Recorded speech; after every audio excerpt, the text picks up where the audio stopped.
Sir வணக்கம் sir. வணக்கம். சீமான் அவர்கள் சமீபத்துல மாவீரர் நாள் கூட்டத்துல மறுபடியும் ரொம்ப கொந்தளிச்சு பேசுறாரு. மறுபடியும் நான் ஆட்சியை பிடிப்பேன், நான் ஆட்சிக்கு வந்தா இந்த திட்டத்தை நிறைவேற்றுவேன்னு சொல்லிக்கிட்டே இருக்காரு. எப்படி பாக்குறீங்க? ஆட்சியை பிடிப்பேன்னு சொல்லி காரைக்குடி பக்கம் போனா செருப்பால் அடிச்சிருவாங்க. அது அவன்கிட்ட சொல்லி வை. இச்சு இல்ல சார், இச்சி. இச்சி எப்படி பிடிப்பானா? கவர்மெண்ட் ஒரு ஒன்றிய கவுன்சிலர் ஆக முடியாத அரசியல் அனாத பையன் ஆட்சியை பிடிப்பேன்னு இதெல்லாம் கேலி கூத்தாலியாடா. இது என்ன பேச்சு? இது வாயிருந்தா என்ன வேணாலும் பேசலாமா? அருவருப்பா தெரியல. இது ஒன்றிய கவுன்சிலர் வர முடியல, இருக்கிற நிர்வாகிகளை தக்க வைக்க முடியல, அந்த கட்சிக்கு அகரம் எழுதியவனையெல்லாம் வெளியேற்றிடுற, எல்லா மாவட்ட நிர்வாகிகளும் அலை அலையா கட்சியிலிருந்து வெளியேறிட்டு இருக்காங்க. நீ போய் ஆட்சியை பிடிப்பேன்னா இது என்னது? இது சீமானுக்கு அந்த தகுதி இல்லைன்னு நினைக்கிறீங்களா? ஒரு தகுதியும் கிடையாது. என்ன தகுதி இல்ல? அவ்வளவு இலக்கியம் படிச்சு அவ்வளவு இது. எந்த இலக்கியம் படிச்சான்? ஒரு இலக்கியத்தை சொல்ல வேண்டாம். அவர் மனப்பாடமா எல்லா ஸ்டேஜிலும் ஒப்பிக்கிறார். எந்த இலக்கியத்தை? சிலப்பதிகாரத்தையா, மணிமேகலையா, சங்கே முழங்குகிற சிந்தாமணியா, 10 பாட்டையா, 8 தொகையா, 18 கீழ்கணக்கையா, ஒத்து 18 பத்தையா, ஓங்கு பரிபாடலையா, கற்றோர் ஏத்து கலியையா, எந்த இலக்கியத்தடா சொல்றான்? அவனுக்கு என்னடா தெரியும்? அவனுக்கு என்ன மாதிரி பேச யாராலையும் முடியுமா அப்படின்னு. அப்ப வர சொல்லி என் கூட மோதுறதுக்கு வந்தா நீங்க ஜெயிச்சிருவீங்களா? வர சொல்லுடா.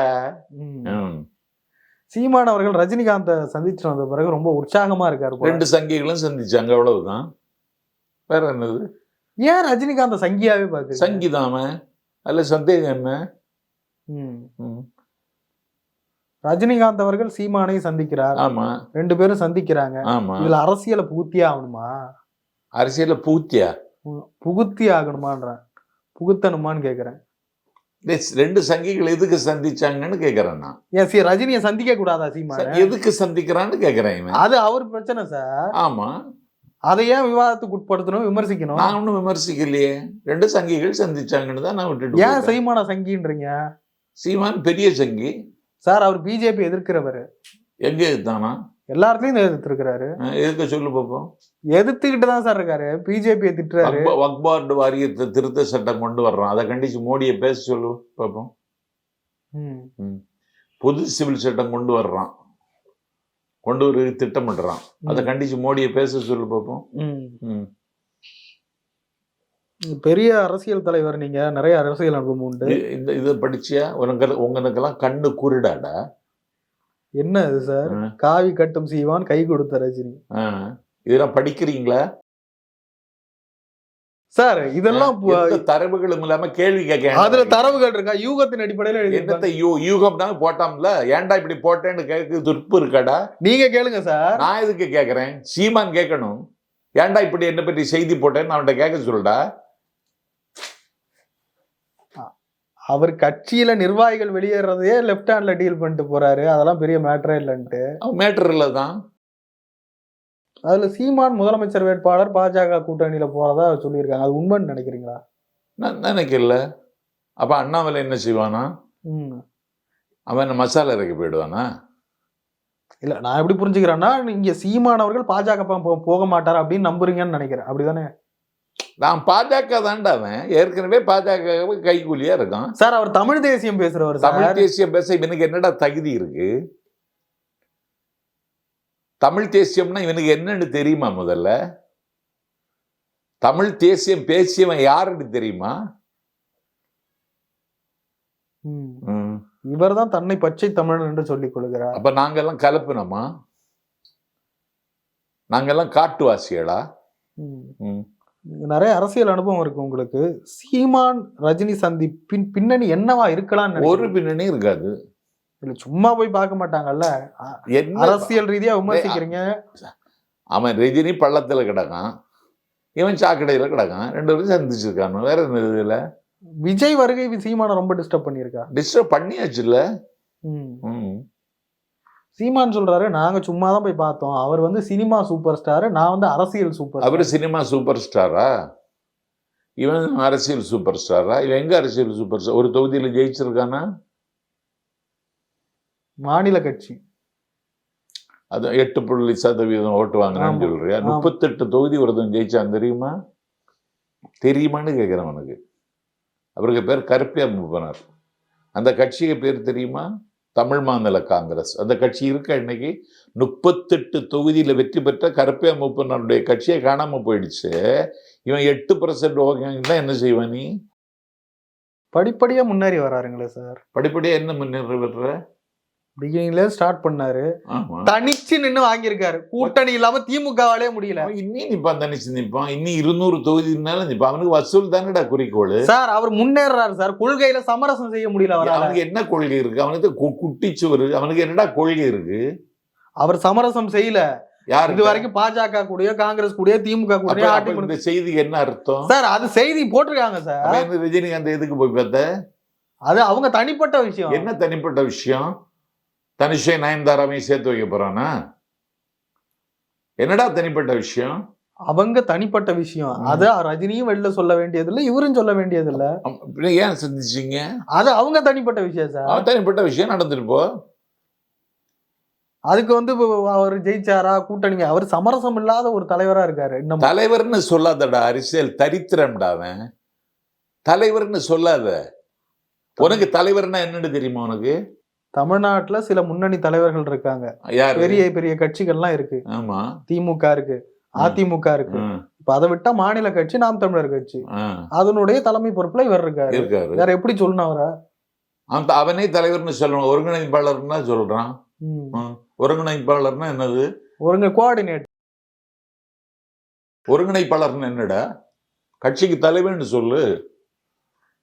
ஒருங்கிணைப்பாளர் அவர் தொண்டர்களை தலைவரா பாக்குறாரு சார். அவனுக்கு யாருடா தொண்டர்கள் இருக்கா? தமிழ்நாடு முழுக்க இருக்காங்களே. அதெல்லாம் ஒரு பேரும் எல்லா பேரும் வெளியேறிட்டான். எத்தனை லட்சம் ஓட்டு வந்துச்சு தெரியுமா அவருக்கு? எல்லா பேரும் வெளியேறிட்டான்டா.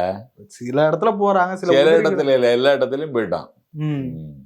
சீமான் கொள்கையில சமரசம் செய்யாத கொள்கைன்னு கேக்குறான் அவனுக்கு. சார் அவருக்கு தமிழ் தேசிய கொள்கை வந்து அவருடைய இனத்துக்கு துரோகம் செஞ்சவங்க எல்லாம் அவர் சேர்த்துக்க மாட்டாரு. முக்கியமா காங்கிரஸை சேர்த்துக்க மாட்டாரு. ஆமா, காங்கிரஸ் இவங்க கூட சேருக்கு அப்ளிகேஷன் போடுறானா?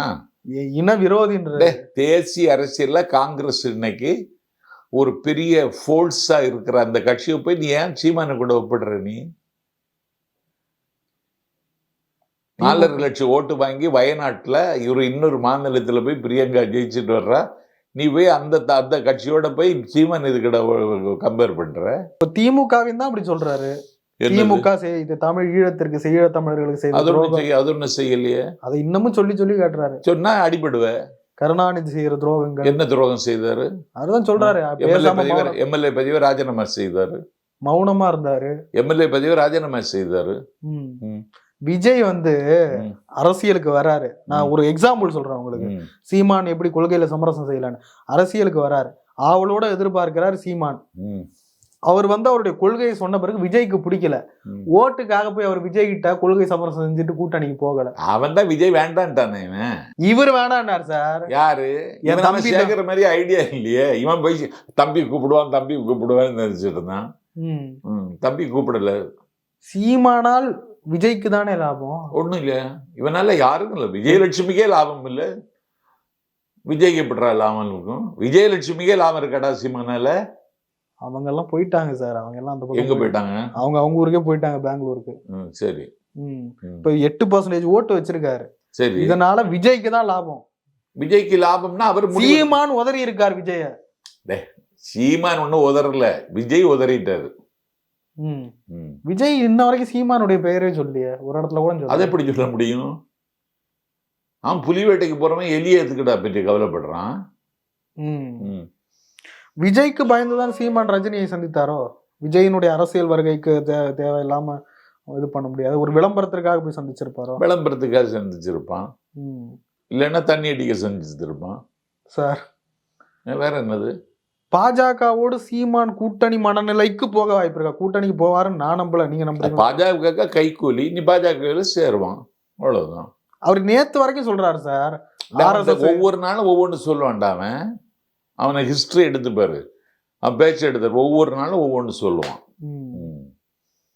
ரஜினியை முன்னாடி மிக கடுமையா விமர்சிச்சாரு. இன்னைக்கு புரிஞ்சுக்கிட்டாரோ நம்ம அப்படி எல்லாம் பேசுனது? என்னத்த தெரியல. அதான் பைத்தியத்திட்ட போய் என்னத்தடா கேட்கறது? நாம் தமிழர் கட்சி இந்த முறையும் தனித்து தான் நிற்கும் அப்படின்னு சொல்லியிருக்காரு. இருந்தெல்லாம் இப்ப 2026 இந்த கட்சி இருக்காது.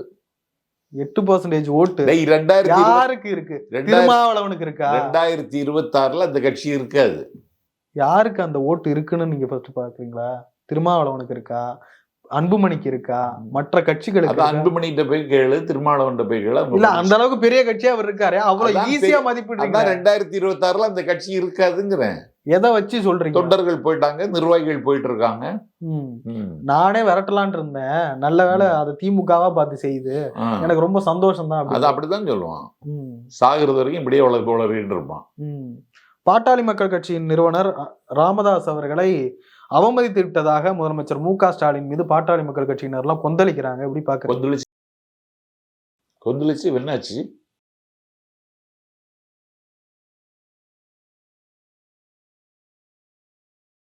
ஆர்ப்பாட்டம் நடத்துறாங்க சார். நடத்தி ஸ்டாலின் அப்படி பேசி இருக்கலாமா? என்ன பேசினாரு? அவருக்கு வேற வேலை இல்லைன்னு சொல்லலாமா? அவருக்கு வேற வேலை இல்ல, என்ன வேலை இருக்கு சார்? ஒரு மக்கள் பிரச்சனைக்காக அதானி சம்பந்தப்பட்ட ஒரு விஷயத்துல எவ்வளவு நுணுக்கமா அறிக்கை விடுறாரு. ஆமா, நுணுக்கமாவா? ஆமா, ஒரு நுணுக்கமா ஒரு அறிக்கை விடுறாரு.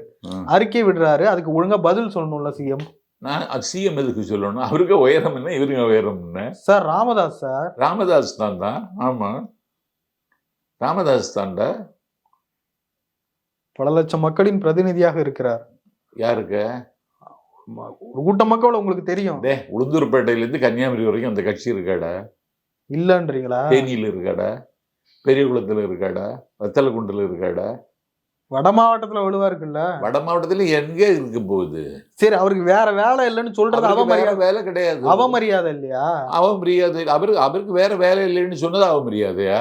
ஆமா, அவமரியாதை. அப்படி அவமரியாதை. வேற வேலை. பெரிய தலைவர் அப்படி சொல்லாமா? பெரிய தலைவர்னு யாரு சொன்னா? சார் ஒரு முதுபெரும் தலைவர் சார். என்னடா பெரிய வன்னியர் சொந்தங்களுக்கே நீ துரோகம் பண்ண. வன்னியர்கள் பூரா திமுகவில் இருக்கான். என்ன துரோகம்? வன்னியர்கள் பூரா அண்ணா திமுகவில் இருக்கான். வன்னியர்களுக்கு இவர் என்ன துரோகம் பண்ண? இடஒதுக்கீடுல செத்து பண்ணுவது நீ என்ன பண்ண? நீ அந்த கட்சிக்கு முகமாக இருந்த குருவுக்கு நீ என்ன துரோகம் செய்த? என்ன செஞ்சாரு? குருவுக்கு என்ன துரோகம் செஞ்சாரு? அந்த குருவுக்கு நீ என்னடா செய்த? இன்னமும் வன்னியர் மக்களுக்காக 10.5க்காக போராடி கொண்டு 10.5% போராடி நீ என்ன செய்ய? நீயா கொடுத்த? அது எடப்பாடியில கொடுத்தான். முதலமைச்சர் மன்னிப்பு கேட்கணும் அப்படின்றாங்க. அது எப்படி கேட்பாரு? முதலமைச்சருக்கு உயரம் என்ன, இவருக்கு உயரம் என்ன? இல்ல அவரை இவங்க வேற மாதிரி பாக்குறாங்க. என்ன பாக்குறாங்க? உன்னை நான் பாக்கணுமா? எனக்கு அவமானமா இருக்கு ராமதாஸ் அப்படின்னு சொல்றாரு. ஆமா, அப்ப அவனுக்கு தரத்தை தெரிஞ்சுக்கிட்டே ஒரு முதலமைச்சரை பாக்குறது அவமானமா இருக்குன்னு சொல்றான்னா, அத மாதிரி பைத்தியத்துக்காரத்தனம் வேற ஏதாவது இருக்கா? எதை அளவுகளா வைக்கிறாருன்னு நினைக்கிறீங்க சார் ராமதாஸ் அவர்கள்? அவமானமா இருக்குன்னு சொல்றவர்லாம் ராமதாஸ் எல்லாம் இக்னோர் பண்ணுடா. அதெல்லாம் காலாவதியாக போன தலைவர்களை போய் பேசிட்டு இருக்க. ராமதாஸுக்கு அவருக்கு அவ்வளவு பெர்சன்டேஜ் ஓட்டு இருக்கு. இருக்கட்டும், இருந்து என்ன பண்ண போறாரு? இல்ல திமுகவுக்கு ஒரு பெரிய பேக் ஃபயர் ஆகும். ஒரு தலைவர் திமுகவை எல்லாம் ஒண்ணும் பண்ண முடியாது. அதை அசைக்க முடியாது. ஆஸ்பெட்டாஸ் கோட்டை அது ஆயிரங்காலத்து பயிர். அது வெயிலையும் பார்க்கும், மழையும் பார்க்கும். புரியுதா? அது புயலையும் சந்திக்கும், பூகம்பத்தையும் எதிர்கொள்ளும். திமுகவோட எல்லாம் ராமதாஸை கம்பேர் பண்ணாத. அடுத்த கேள்வியை கேளு. ராமதாஸ் அவர்கள் சொல்றாரு, சிஎம் இருக்கிற அளவுக்கு எனக்கு ஞான ஒளி இல்ல அப்படின்றாரு. ஞான ஒளின்னா அவருக்கு இருக்கு. கலாய்க்கிறாரு. இவருக்கு பெரிய ஞானமா இருக்காமா? சிஎம் மன்னிப்பு கேட்கணுமா வேணாமா? அது எப்படி கேட்க முடியும்? யார்கிட்ட மன்னிப்பு கேட்கறது? இது மக்கள் மத்தியில ஒரு அவப்பெயரை ஏற்படுத்தாத? யாருக்கு? முதலமைச்சருக்கு. ஒரு பெரிய மனுஷர் இப்படி பேசுறாரு. அவர் பெரிய மனுஷன் யாரு சொன்னா? நீ பெரிய மனுஷங்கிறதுக்கு என்ன அடையாளம் வச்சிருக்க? வயசு சொல்றியா? வயசும் ஒண்ணு இருக்கு. வேற எது? அந்த மக்களுக்காக போராடி இருக்காருல்ல. என்ன போராடி இருக்காரு? சமூக நீதி காவலர்னு அவர் சொல்றாரு. கலவரம் செய்யற கட்சி, ஆணவ படுகொலை நடத்துற கட்சி. உனக்கு தமிழ்நாட்டு அரசியல்ல தக்க பாடத்தை வர்ற தேர்தலை கற்பிப்பாங்க. நிறைய விஷயங்களை பேசுனதோடு ரொம்ப நன்றி சார். நன்றி.